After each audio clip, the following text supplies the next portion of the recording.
back at it again. We are back at it again.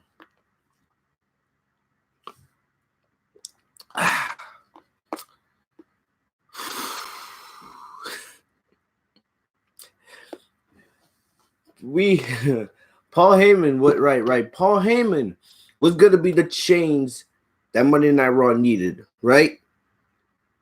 Right? That's what we all thought. Oh, man. I know what a lot of people are going to say. Yo, Fitzmonk, it was Paul Heyman's first night on the job. Give him a couple more weeks to get used to everything. Get used to everything, huh? That's what we're doing. Get used to everything. The guy's been working for WWE for over 2 decades. Heyman's not new to this. He's backstage every single week. He knows how the products run. There's no excuse. I'm on the record saying this. Paul Heyman has one of the best creative minds in WWE history. Him and Eric Bischoff. If there's going to be change, those two are the two men for the job. But legit, we heard everything on Twitter. You know, this was Paul Heyman's first night on the job. First official night, the new creative director of Monday Night Raw. And Eric Bischoff's first night will be tomorrow night at SmackDown Live in Worcester. But what has changed? What can we honestly say tonight?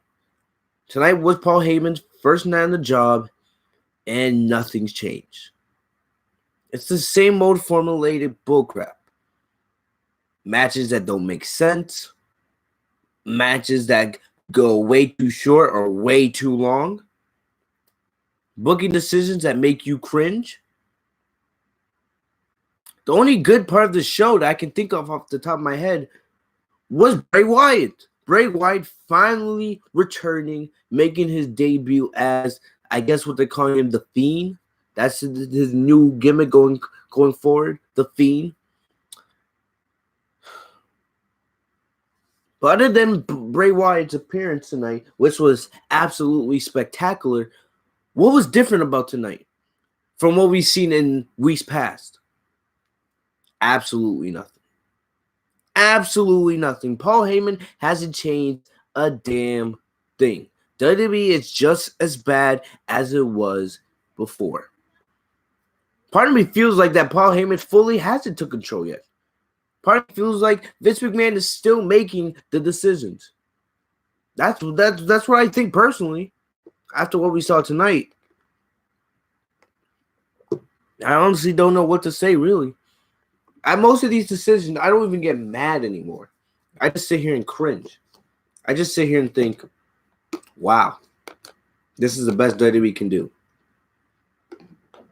Yo, what up, everybody? It's your boy Fitzmonk TV here, aka G-Lauren33. I'm back here with your official Monday Night Raw review and results for July 15, 2019. Before we get into Monday Night Raw tonight, if you guys haven't checked out my Extreme Rules review from last night, that review is live on the channel. We go through everything on the show, from the pre-show all the way to the main event, where Brock Lesnar cashed in his Money in the Bank briefcase to once again become Universal Champion. The two big things, or the three big things you can go into tonight's Monday Night Raw, were basically tonight being Paul Heyman's first night on the job as new creative director for Monday Night Raw. Two, who was going to be Brock Lesnar's opponent for SummerSlam, even though, you know, at the end, WWE made you think they were going to give you a different option, but they go back to the same old bullcrap. And three, who was Becky Lynch's new challenger for the Raw Women's Championship going into SummerSlam? This show wasn't that interesting. It really wasn't. There was a lot of people saying on Twitter and social media that tonight was going to be the most important Raw of the year, and I completely agree. This was, other than the Raw after WrestleMania, this was supposed to be the most important show for Monday Night Raw all year. Did they deliver to the hype? No, they didn't, of course, because it's WWE. They never deliver to the hype these days. Never do. All right. Half the stuff they book does not make any sense. Any sense. All right. And first, we're gonna, I just want to get this whole Seth Rollins situation out of the way. All right. Really. What was the point? What's the point? First of all, you had this cross-branded, right? You had this cross-branded, battle royal was supposed to have 10 of WWE's best superstars in the main event, and the winner faces Lesnar for the Universal title. You had superstars from Raw and SmackDown. What's the point of having 2 world championships if the brands are not exclusive? Really? I saw Eric Bischoff do an interview. I did a video on this a couple weeks ago when they first announced Paul Heyman and Eric Bischoff being the new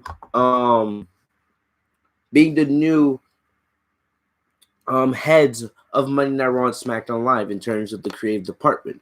And Eric Bischoff said, one thing, if you're going to do a brand split, if you're going to have separate brands, you have to make the superstars, the championships, everything feel unique. All right? You can't have Raw and SmackDown. They can't be the same thing. The 2 brands have to feel as distant as possible from one another. They don't do that. You had Alexa Bliss, who just had a Monday Night Raw superstar who challenged for a SmackDown Live women's title at the last 2 pay-per-views, Stomping Grounds and Extreme Rules, battling for a Raw women's title opportunity tonight.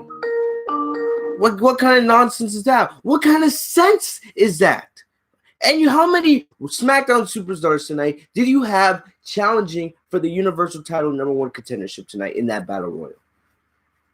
You had Big E Layton, all right? You had Big E in that match, and he's not only is a SmackDown Live superstar, he's currently one half of the SmackDown Live Tag Team Champions.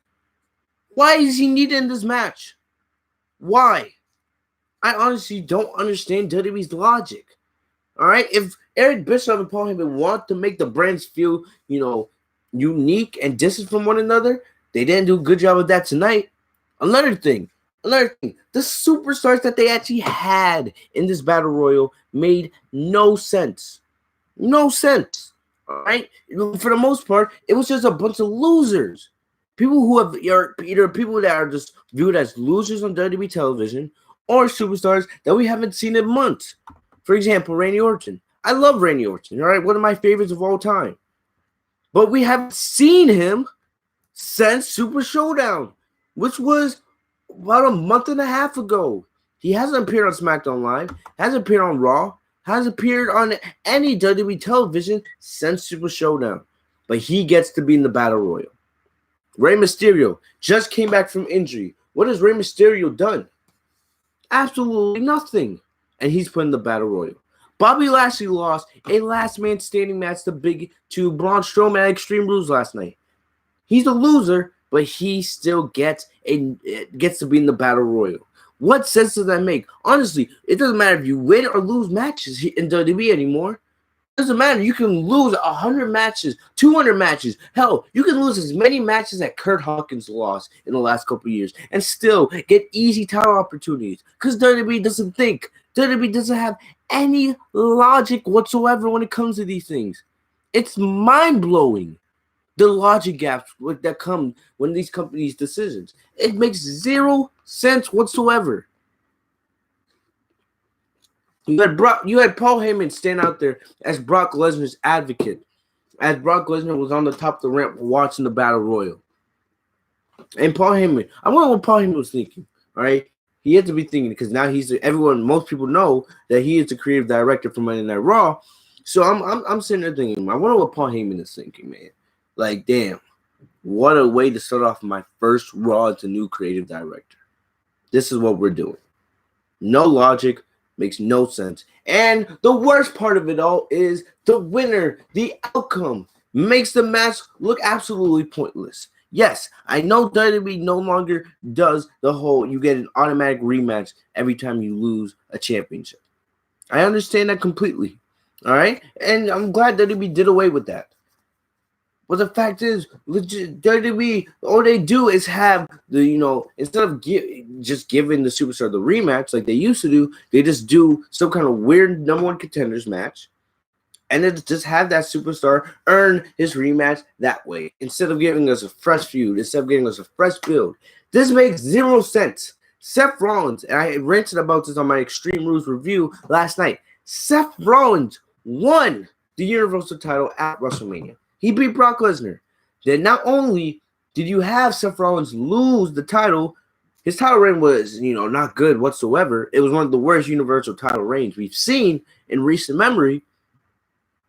But still, not only did you have him lose the title last night, Extreme Rules, but you had him lose it to Brock Lesnar, which makes zero sense. It makes Seth Rollins winning the title at WrestleMania mean absolutely nothing at the end of the day. Absolutely nothing. And what do? Instead of giving us a match we want to see, hell, I don't like Bobby Lashley, but I've been wanting to see Bobby Lashley versus Brock Lesnar for a very long time now. I feel like a lot of people can agree with me on that. Instead of making any sense in that regard, what do? What do? You turn around and you give Seth Rollins another opportunity. What? I would have rather you just came out and just say Seth Rollins gets a title opportunity at SummerSlam instead of doing this whole Battle Royal crap. The Battle Royal should have never happened. Never should have happened if you were going to give Seth Rollins the title opportunity. All right? And then Seth Rollins cutting that promo after the match. I didn't care whatsoever.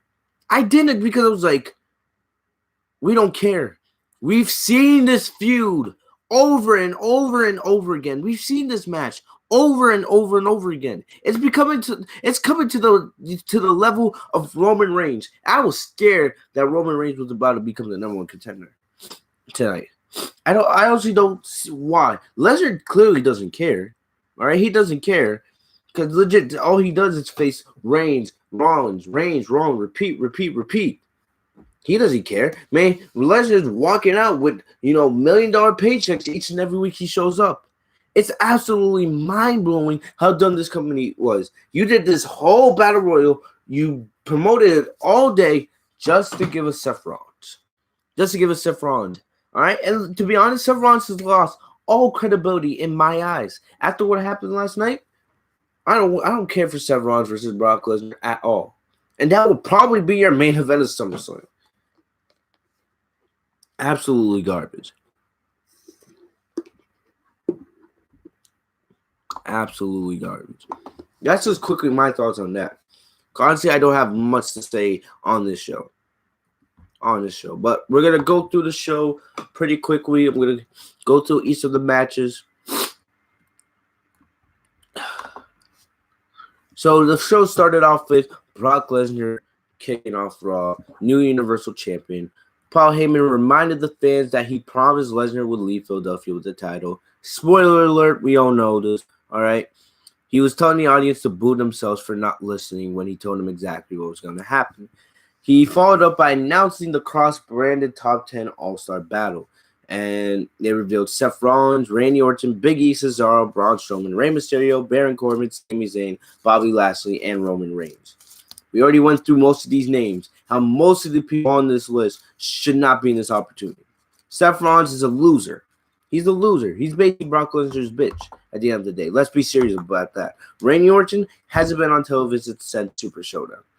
Big E, he's one half of the SmackDown Live Tag Team Champions. Some sense that makes. Cesaro, he's won some matches, but he hasn't been built to the point. He lost to Aleister Black in Extreme Rules. Why does he get an opportunity? Why wasn't Aleister Black in this Battle Royal? Aleister Black won his match at Extreme Rules. Cesaro lost, but yet Cesaro gets a B in the Battle Royal? What does that make? Strowman makes sense because Strowman actually won his match at Extreme Rules. He actually won. Won his match. Even though, I don't care about Strowman versus Lesnar. Who would? That's 2 years too late. Rey Mysterio, he just came back from injury. But he gets thrown to a Battle Royal. Baron Corbin should not be getting any more Universal title opportunities. He spent the last 2.5 months feuding with Rollins, which was some of the worst television we've seen all year on WWE programming. Sami Zayn, has Sami Zayn even won a singles match since he got back? Since he came back after the night after Mania, he had that match with Finn Balor for the IC title. He lost that, and then he was just put in, tag team matches with Kevin Owens each and every week, which I believe they almost lost all of those. I said I don't think Sami Zayn has won a singles match since he's been back. Bobby Lashley, as much as I wanted to see Lashley versus Lesnar, Lashley's the loser. He has no personality, nothing, no charisma whatsoever, and he lost to Strowman in a last man standing match last night. What sense does that make? And Roman Reigns. We have nothing to say about Roman Reigns, all right? It's self-explanatory. And all he said, the end of the promo was, at the end of the day, it doesn't matter who wins, everybody in that match is Brock Lesnar's bitch. All right, whatever. All right, whatever. Next up, we had Ricochet. Ricochet and the Usos going up against Robert Roode and the Revival. All right. This match, there's nothing that special about it. It was a decent TV show match. All right. But this was a 2 out of 3 falls match because, WWE, they don't do wrestling during the commercial. Same old bullcrap. All right. They won the first. The thing is, Ricochet and the Usos won the first fall by pinning Scott Dawson like 30 seconds into the match. It's so dumb with these 2 out of 3 falls matches because legit they do this every single time. Either they begin the match with a fall or they do 2 super quick falls that end the match. It's the same thing, rinse and repeat because WWE can't do wrestling during the commercials. Absolute garbage. All right, but the Revival tied up the score later as Dawson got payback by pinning Jimmy Uso. All right, then they came back from commercials. Ricochet tags into the match, and then he delivered a 630 splash to Robert Roode and gets the win for the baby faces. All right. After the match, we saw AJ Styles and the Club, Luke Gallows and Carl Anderson. They attacked Ricochet once again. And honestly, AJ Styles did a phenomenal forearm, taking out Ricochet again. And it was probably the best sold phenomenal forearm we've ever seen. All right. Styles got the height, and Ricochet, I think he did a backflip while he sold the phenomenal forearm. I actually like that a lot. All right. You've never seen the phenomenal forearm sold in such a manner. Pretty entertaining. Next up, we have the Viking Raiders. Why are the Viking Raiders? The Viking Raiders, I believe they came up the night after WrestleMania. Why are they still in enhancement matches? Why are they still going up against nobody's local competition? Someone tell me why that's going on.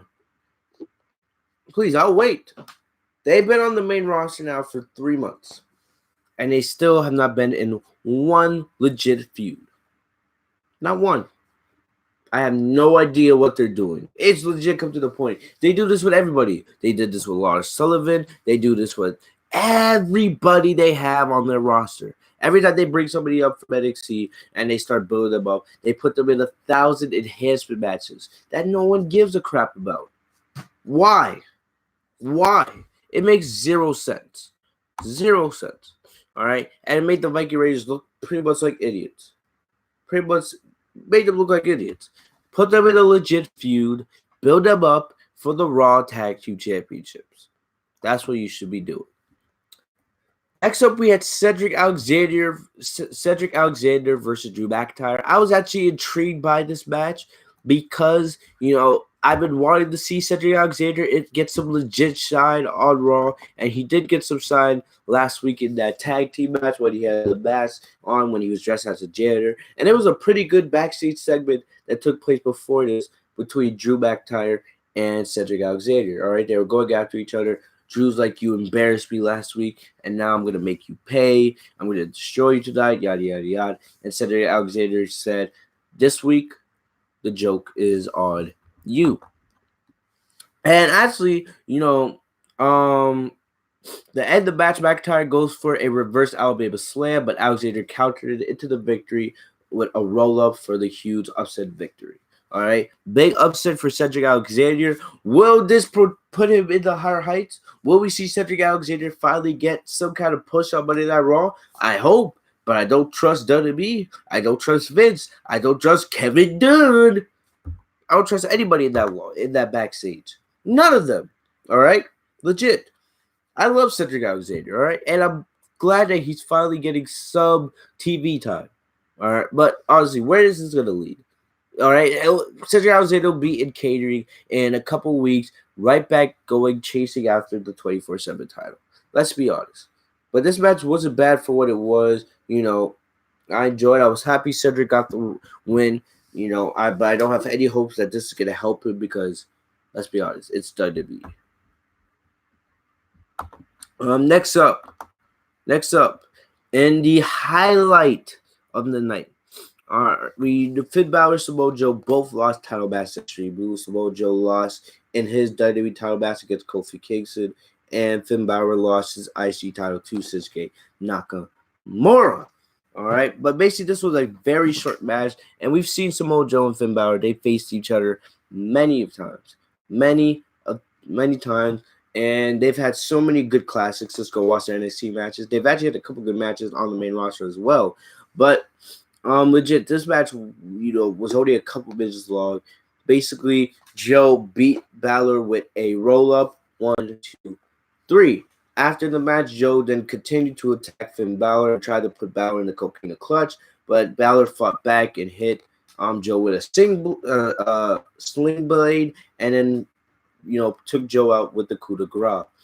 All right. Basically, then Balor was standing tall, doing his too sweet in the ring, celebrating, but then his music stopped playing. And I absolutely love this. So Finn's music stops playing, all right, and then you basically see, the crowd's making noise, and you see basically the lights, they're flickering, they're going on, 1 second going off, and then the lights just go off. Kind of like how the Undertaker's lights go off during his entrance. But then you could see some light was being shown on the ring because fans were using their the flashlights on their phone, and you could tell you could already tell what was going on. Bray Wyatt finally debuts. The best part of the show, the Bray Wyatt debuts as the Fiend. That's his new gimmick going forward, the Fiend, and I loved it. He hit Finn Balor with the Sister Abigail, and basically he just taunted in the ring, and I loved it. I'm not gonna lie, man. Bray's new look, that gives me nightmares. I might have struggled sleeping tonight because of that. All right, let's just look at the thumbnail. That's all I gotta tell you. But I love the way Bray Wyatt debuted. But if you guys remember, last year when Bray Wyatt was still on TV, this was before he, left for almost a year. Excuse me. Basically, his last match was supposed to be a match against Finn Balor. It was supposed to be the Demon versus Sister Abigail, which was supposed to be Bray's new gimmick at the time. All right, that match never happened. Yada yada yada. It seems like WWE hasn't forgot that, because what's Bray's first feud finally coming back after all these months? He's going right back up against Finn Balor. And I know where this is going. SummerSlam, we got Bray Wyatt with his new Fiend gimmick going up against the Demon King Finn Balor. And yes, even though it'll be pretty cool to see, I'm not excited for the match. Bray Wyatt and Finn Balor, didn't they just face off at SummerSlam a couple years ago? Like, I'm really not interested in that match at all, But I will say this. I love Bray Wyatt's look. And if you want to book Bray Wyatt correctly, he should not be losing to anybody. He should go on a very long, undefeated streak, which should eventually lead him to the Universal title. All right? I don't know who, if he should beat Seth for it. I would have been fine with them doing Seth Rollins versus Bray Wyatt at SummerSlam. But, WWE had other stupid garbage plans, all right? But I love Bray Wyatt's new look. I love his character. I love his look. I love his character, man. Hopefully, WWE doesn't fuck it up like they did with Bray Wyatt's first run, all right? It should be interesting to see how they book this in the next couple of weeks. I don't expect to see Bray Wyatt on television every single week just because. Watch, next week we'll probably get another episode of the Firefly Funhouse. Won't be surprised. But I love Bray Wyatt's new look. Love the gimmick. Love what they're doing with it right now. And hopefully they continue this going forward. Next up, Zack Ryder versus Mike Kanellis. I don't know what the hell they're doing with this whole Mike Kanellis, Maria storyline, and it's stupid. Legit, the first couple weeks it was like okay, whatever, but now it's just getting to a point like they're just doing this just to waste time. That's legit what it is. All right, but Raw was in Uniondale, New York tonight, right near Long Island, where Zack Ryder's from, and he goes up against Mike Kanellis, and they basically Maria actually came out since she was taking the match. She was gonna face Zack Ryder. All right, she had a ring gear on and everything, but the official and Mike would not let her near the ring. Then Kanellis rolled into the ring, then got hit by Zack Ryder's finisher, the Rough Rider. 1, 2, 3. Basically lost in less than 10 seconds. All right. So WWE continues the pattern by either doing really long, stupid matches or really short garbage matches. All right. But after the match, Maria further criticized her husband, saying her unborn child had a better shot of winning the title or winning the match than Mike. She tosses the mic down and heads to the back. Don't care about this storyline. It's a waste of time. All right. Later on in the night, we get the Lucha House Party going up against the club. All right. And remember earlier on in the night, AJ Styles, Luke Gallows, Kari Inshin, they attacked Ricochet during his match. So, it was not a surprise that during this match, Ricochet decided to get a little bit of revenge. All right. Ricochet appeared from out of nowhere, attacked Styles on the floor. Then the Lucha House Party jumped Anderson and Gallows, and basically chaos broke out. And after everyone calmed down, they restarted the match, and Styles makes Kalisto tap out with the calf crusher. That's how this match ends. All right.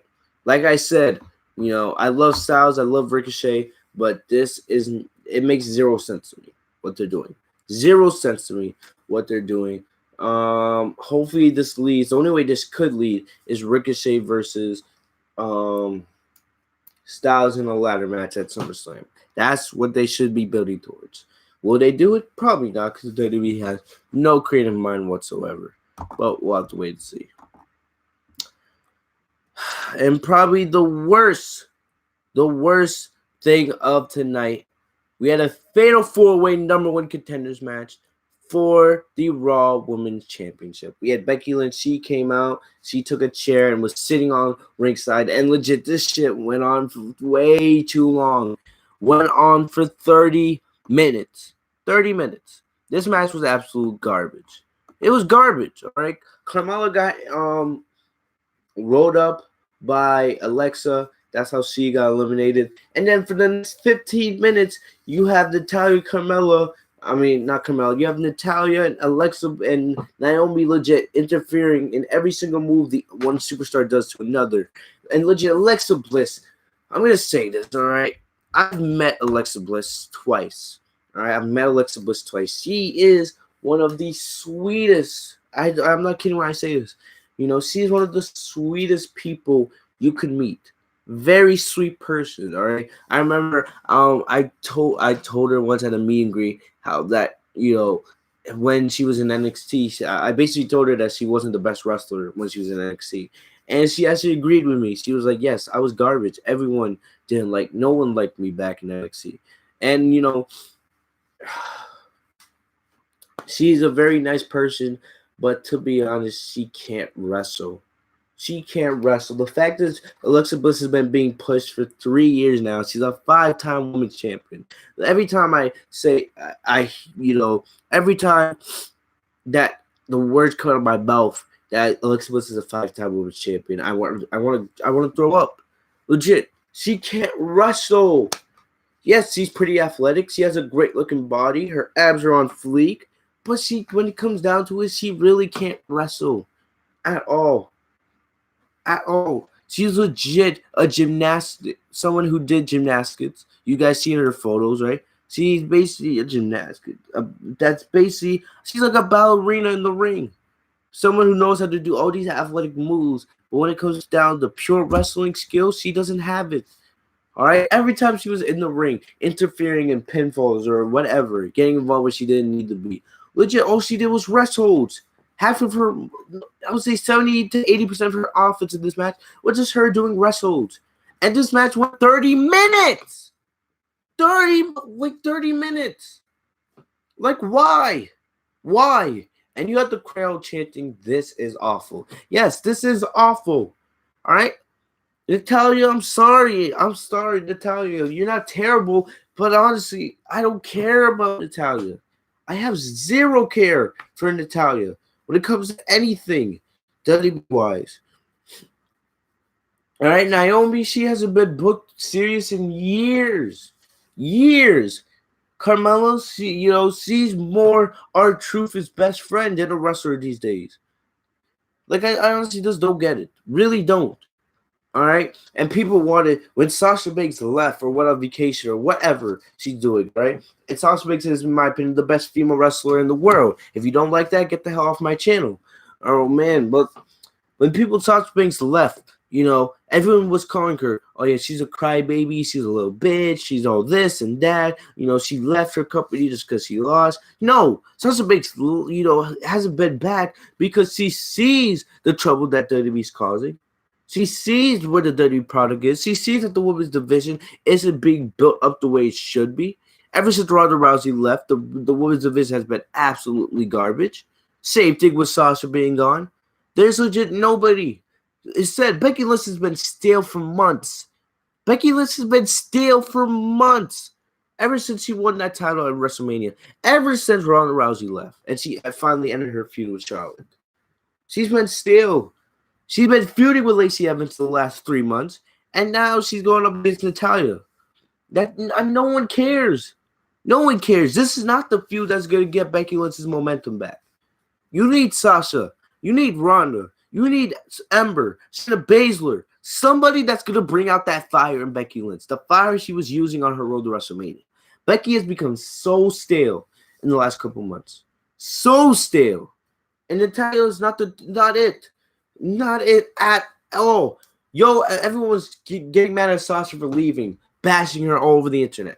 But now you guys realize, huh? Now you guys realize that now that Sasha's gone, now that she's not here at the moment. Now you guys see the big void left in her absence.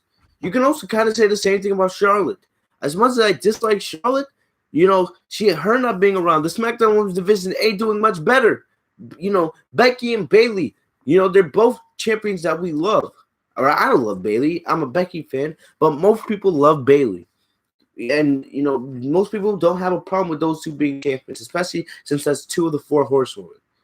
But legit, both of them haven't done anything with their titles that make their titles look any important coming out of WrestleMania. That more goes Becky because Becky has been champion longer. But you guys understand where I'm going. I still kind of blame Becky because Becky was Becky 2 belts just a couple months ago. Remember that? Remember that? Yeah, exactly. Honestly, man, this show has been complete garbage. The women's division has been complete garbage. And I saw a lot of people on Twitter tonight saying, "Sasha Banks, please come back. We're sorry." Oh, yeah, now you guys are sorry, huh? Now you guys are sorry, huh? Now you see how fine. Now that you guys finally see that Lacey Evans, Alexa Bliss, the Carmelos of the world, now that you see how trash some of these blondes actually are, now you want the real talent back, huh? Now you want Sasha Banks back, huh? Now you want Sasha Banks back. Now that you see how bad the women's division is with her not being there. Give me a fucking break. Honestly. Give me a break. All right? Sasha Banks, I want her to be happy. If she comes back, I'll be happy that she comes back because she's doing it for her own happiness. The women's division does need Sasha. It needs a spark. Natalia versus Becky Lynch. And after the match, those two were, putting promos on each other, and it was legit crap. Natalia, called Becky a bad lover. Wait, what? Is that what we're gonna make this feud about? Love? Really? Really, Natalia promo wasn't even that bad. All right, she said something about pulling out Alexa's orange hair and then taking the horseshoe, the horseshoe out of Becky's ass, and then so out of Becky's ass so Natalia could kick it and take her title. You know, it wasn't a bad promo, but it's legit. Natalia's just not believable on the mic. She was legit trying so hard not to smile after making that promo. I don't know if Natalia's being turned heel for this feud with Becky. I don't know, but I don't care. I honestly don't care. All right? I don't care about the match. I don't care about the feud. I don't care about anything with this whole Becky and Natalia thing. That's me being honest. Yes, the WWE Women's Division needs Sasha more than ever. And that should be no more apparent. And people were getting mad on Twitter today about the "this is awful" chants. I have no problem on it because those superstars in the ring are professionals. They are professional wrestlers. All right? It wasn't like those fans were throwing at it into the ring or saying utter nonsense to them. All right? It was absolute garbage. Garbage. All right? That was over 30 minutes of garbage. Most of it was Alexa doing rest holds. Like, legit. Really. That's what we're doing. Rest holds. Garbage. All right? Garbage. First of all, I blame those fans for being in that arena for legit supporting that garbage. You guys are the ones that pay your hard-earned money to go to those shows. So part of that is on you. But I also blame a good part of the superstars because it's their job as WWE superstars. It's their job as we are the ones paying their salaries, buying their merch, giving them the money to live in Orlando, live in Miami, live in LA, live the rich life. But they're out here, they can't perform and give us good matches. Yes, I blame part of this on the superstars, but I give the biggest blame to Vince McMahon and the rest of management backstage for not making us care about any of these superstars. I don't care because I don't care about Natalya. She hasn't been booked. She hasn't been billed. When was the last time we saw Natalya have a one-on-one match on television before tonight? When was the last time Natalya had a legit match on television before tonight? You can say the same thing about Naomi. And Carmella is a SmackDown superstar trying to challenge for number one contendership for a Raw Women's title. Honestly. At the end, just make one women's title, merge the title. Same thing with the tag team division. All right? And legit, then you can have superstars cross brands over. It makes no sense whatsoever. It makes everyone look like retards, and the brand split is non-existent. All right? Don't care about Becky versus Natalya at all. That's just me being honest. Miz TV with Dolph Ziggler. Honestly, don't care. Don't care. Miz as a babyface has been pretty boring. All right? And also, Dolph Ziggler, no credibility whatsoever. Who cares about Dolph Ziggler? Absolutely nobody. Nobody cares about Dolph Ziggler. I don't care how good you are on the ring. I don't care how good you are on the mic. WWE doesn't care about you, bro. So I don't care about you. All right? But The Miz welcomes Dolph Ziggler to Miz TV. Dolph Ziggler asked Miz if everything he has done to kiss ass and represent WWE was worth it to be left off the pay-per-view. Then Miz brings up Ziggler losing to Kevin Owens in 17 seconds. The promo intensifies as Ziggler criticized Miz for becoming a walking, talking yes man who only cares about fame and fortune, like his wife. And then Dolph Ziggler bringing up Miz's wife. This gets Miz mad. Who unloads on Ziggler. Remember, Miz and Ziggler have faced each other 1,000 times. They've had a long rivalry in the past. But basically Ziggler rolled out of the ring, and it seems like right now they're planning on doing a Dolph Ziggler and Miz feud. Don't care about that. That will probably be on the pre-show of SummerSlam, and I won't watch because I don't care. The last thing we're gonna go over tonight, because we already went over the 10-man battle royal, Drake Maverick, and actually I enjoyed this segment. All right.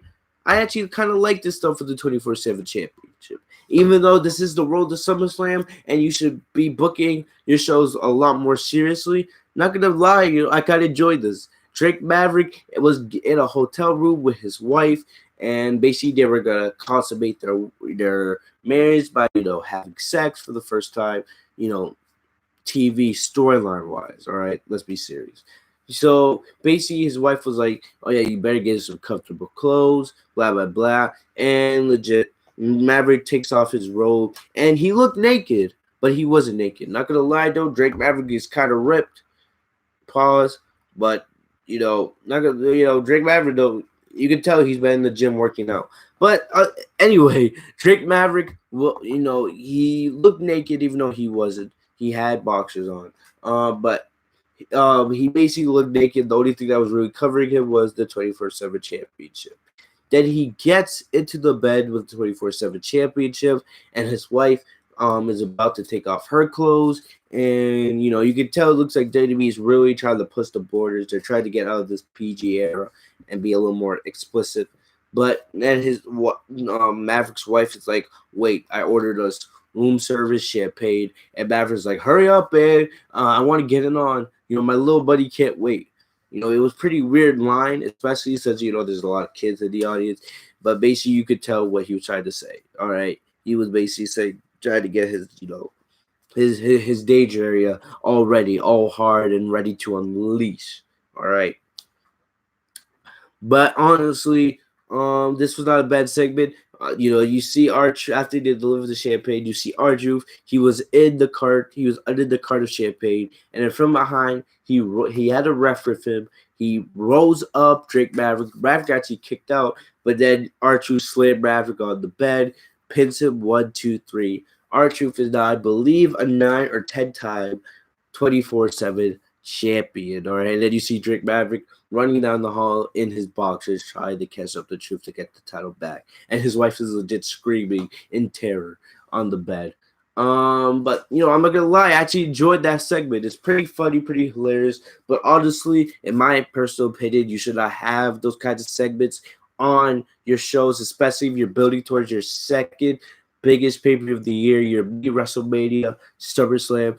If you want, just put those segments on YouTube, like you were doing earlier, a couple months ago. But honestly, that's about it for your Monday Night Raw review. The Paul Heyman era has officially begun, and legit, nothing's changed. Nothing changed. Pretty disappointing. I'm not gonna go and bash Paul Heyman smithereens yet. I'm gonna give him a couple more weeks. Tomorrow night on SmackDown Live in Worcester, we have Eric Bischoff, his first official night on the job. We'll see how that goes. But other than that, that's about all I got for you guys today. Make sure to like, comment, subscribe if you guys enjoyed this. Also, check out my Extreme Rules review, which is live on the channel if you guys haven't checked it out already. Other than that, that's about all I got for you guys today. Follow me on social media. The links are in the description down below. I'll see you guys later. Have a great day, guys. Peace.